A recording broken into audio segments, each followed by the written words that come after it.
Estudo Bíblico 6.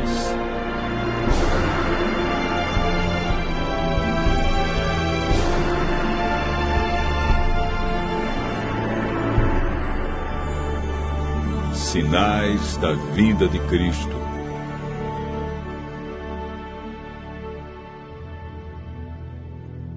Estando com os discípulos no Monte das Oliveiras, Jesus ouviu deles a seguinte pergunta: que sinal haverá da tua vinda e da consumação do século?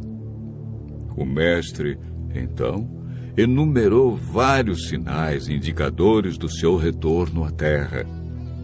Alguns sinais destes apresentados tiveram cumprimento inicialmente em Jerusalém e serviram como maquete ilustrativa dos acontecimentos do fim.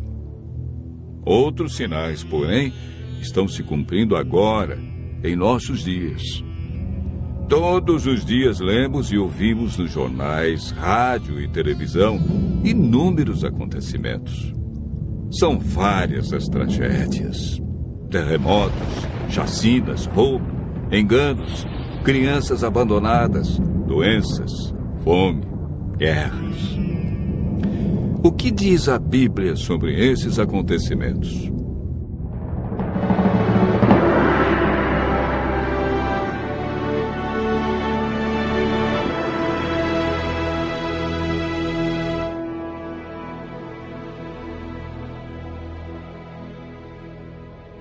Vamos analisar os sinais que antecedem a sua volta em 3 partes.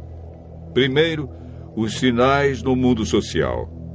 Segundo, sinais no mundo natural. E, por último, sinais no mundo religioso. Os sinais no mundo social estão descritos em Mateus 24, versos 6, 7 e 10. Jesus profetizou que antes de sua volta, o mundo estaria envolvido em guerras, fome, nação contra nação, reino contra reino, traição e ódio entre as pessoas. Na segunda carta de Timóteo, capítulo 3, versos 1 a 5, nos fala de tempos difíceis. Desemprego, fome, pessoas egoístas, avarentas, pessoas blasfemando de Deus, filhos desobedientes à paz, homens sem domínio de si. Esses sinais no mundo social são provenientes da obra de Satanás e não de Deus. Na segunda parte do nosso estudo, falamos a respeito dos sinais no mundo natural. Mateus 24, versos 7 e 29, fala de sinais que estão acontecendo e que já aconteceram. No dia 19 de maio de 1780, o sol escureceu. Esse dia ficou conhecido como o Dia Escuro. Na região leste dos Estados Unidos, tão densas eram as trevas que as lamparinas foram acesas ao meio-dia. A lua, embora fosse cheia, negou-se a iluminar. A ciência não conseguiu explicar esse fato sobrenatural, mas a Bíblia o apresenta como um dos sinais que antecede a vinda de Cristo. Em 13 de novembro de 1833, ocorreu uma deslumbrante queda de estrela jamais vista. Esses sinais já se cumpriram uma vez, mas antes da vinda de Jesus se repetirão com maior intensidade. Os sinais no mundo natural, como terremotos, enchentes e grandes calamidades que matam milhares de pessoas, indicam que Satanás está agindo até mesmo na natureza. Tratamos na terceira parte do nosso estudo sobre os sinais no mundo religioso.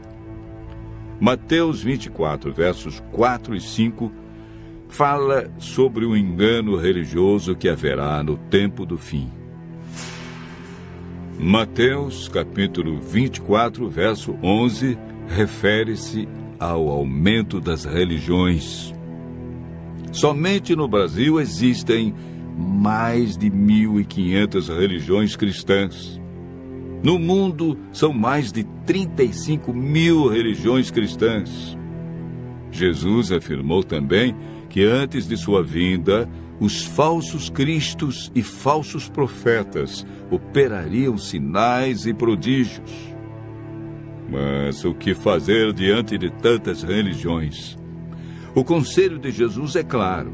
Ele diz: acautelai-vos para que ninguém vos engane, porque muitos virão em meu nome e enganarão a muitos.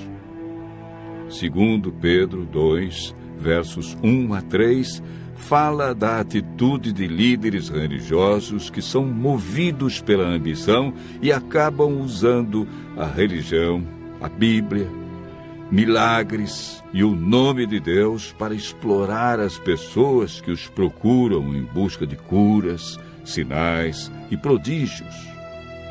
Outro sinal no mundo religioso é encontrado em Mateus 24, verso 14. Apresenta o sinal de Deus, que indica que o fim realmente chegou. Esse sinal é a pregação do Evangelho do Reino em todo o mundo. O apóstolo Paulo nos fala em Gálatas, capítulo 1, verso 6, de um outro evangelho que parece ser bíblico, mas não é. Esse evangelho é o falso evangelho de Satanás, pois este sabe que pouco tempo lhe resta e está empenhado em difundir os seus terríveis enganos. O que devemos fazer para não sermos enganados diante de tantas religiões? Em 1 João, capítulo 4, verso 1, encontramos a resposta.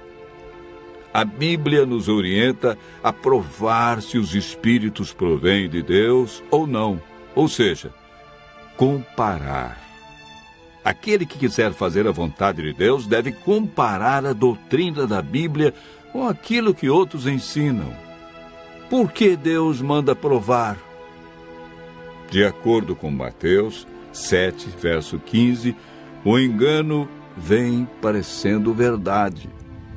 Vimos que os sinais preditos por Cristo estão todos se cumprindo, indicando que em breve todo o mal do universo terá seu fim. O que está faltando para Jesus voltar? Primeiro motivo: o evangelho verdadeiro precisa ser levado a todo mundo. Segundo, Jesus está a cada dia dando mais oportunidades. Ele é paciente e espera uma decisão de cada um de nós ao lado da verdade. Lucas 21, verso 28, declara que, ao começarem estas coisas a suceder, exultai e erguei a vossa cabeça, porque a vossa redenção se aproxima. Continue ouvindo a voz de Deus.